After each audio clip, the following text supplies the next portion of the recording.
ajaran atau sesuatu yang dilakukan oleh orang yang tidak ada tuntunannya dari Rasul, itu dikatakan bid'ah. Betul.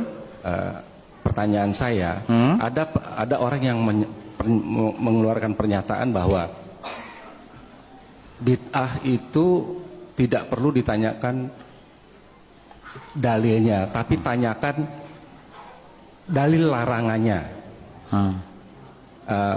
Saya mohon tanggapan dari Pak Ustadz. Terima kasih. Kasih aja Al-Quran.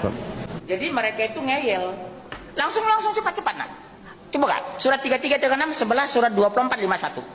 3336 2431. Sekarang surat berapa? 3336 ya. Dan tidaklah pantas bagi laki-laki yang mukmin dan perempuan yang mukmin apabila Allah dan Rasulnya telah menetapkan sesuatu ketetapan.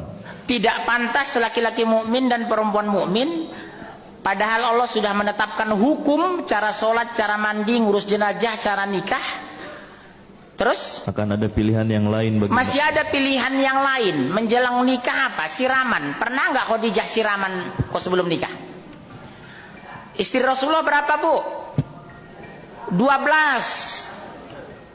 Yang dimasukkan Ummul Mukminin 11. Saya tidak temukan satu hadis Rasulullah menjelang menikah ada siraman, ada tingkepan ketika mau lahir anaknya Abdullah atau anaknya Ibrahim. Pertanyaan saya, tidak pantas laki-laki yang beriman, perempuan mukmin memakai peraturan di luar peraturan Allah dan Rasul. Terus ayat itu.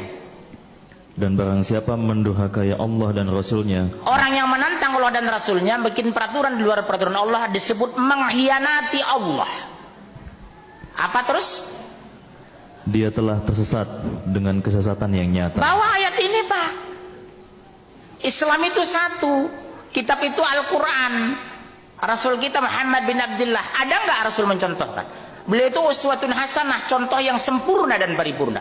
Kalau kita tambah berarti menuduh Islam kurang. Kalau kita kurangi menganggap Islam berlebihan. Islam itu wasiqon, pertengahan. Ini kan mereka sesat sesat-sesatnya. Kalau bahasa Padang sasek bana. Ya 2451. Langsung Mas 2451. Ketemu? Ya. Hanya ucapan orang-orang mukmin yang apabila mereka diajak kepada Allah dan Rasulnya agar Rasul memutuskan perkara di antara mereka. Mereka berkata, kami mendengar dan kami taat. Sami'na wa ta'na. Mereka lah orang-orang beruntung. Berarti menantang Allah dan Rasul pasti rugi neraka. Langsung 270. Mas cari 6116. 270. Dan apabila dikatakan kepada mereka, ikutilah apa yang telah diturunkan Allah, mereka menjawab, tidak, kami mengikuti apa yang kami dapati pada nenek moyang kami melakukannya. Ikut nenek moyang, tingkepan nenek moyang enggak? Tahlilan nenek moyang enggak? Azan memasukkan jenazah ke kubur nenek moyang enggak? Joget-joget nenek moyang enggak? Tingkepan nenek moyang enggak? Nginjak telur nenek moyang enggak? Kok begitu patuh? Bayangkan ayam capek ngedan di endoknya diinjek. Apa nggak tersinggung kalau tahu itu? Bagaimana ibu habis melahirkan anaknya diinjek? Telur itu rezeki dari Allah lewat ayam untuk dimakan. Satu telur 2000. Kalau orang Jawa Sunda nikah 1 juta orang, 2 miliar 1 tahun yang kita buang uang itu. Menghitungnya jangan 1 telur. Akumulasi orang Indonesia yang memakai budaya itu 2 miliar pak uang kita buang dari telur. Belum kalau jenazah, kembang dibikin, air disiram. Gak ada, saya tahu Rasulullah pakai kembang di atas jenazah itu. Atau nyiramin kuburan dengan air, alasannya supaya dingin. Pakai aja gelamir itu 1 tangki. Ilmiah langsung basah semua jenazah. Betul kan pak? Ini gampang kok pak.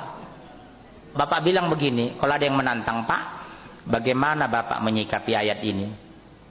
Mereka sesat sesat-sesatnya karena tidak ada contoh dari Allah dan Rasulnya. 616 langsung mas. Dan jika kamu mengikuti kebanyakan orang di bumi ini, niscaya mereka akan menyesatkanmu dari jalan Allah. Jika kamu mengikuti kebanyakan orang di muka bumi ini, mereka menyesatkan panjenengan. Pertanyaan saya, Lebih banyak mana? Berjilbab atau tidak berjilbab? Banyak ngaji mana? Ikut bid'ah atau ikut sunnah? Bid'ah. Iya kan? Hampir semua sinetron di televisi mencontohkan memasukkan jenazah pakai azan di kubur. Hampir semua sinetron di televisi saya lihat mengiringi jenazah zikir kencang-kencang. La ilaha illallah Muhammadur Rasulullah Astaghfirullahalazim Innallaha ghafurur rahim. Padahal berdasarkan hadis mengiringi jenazah sehening kematian itu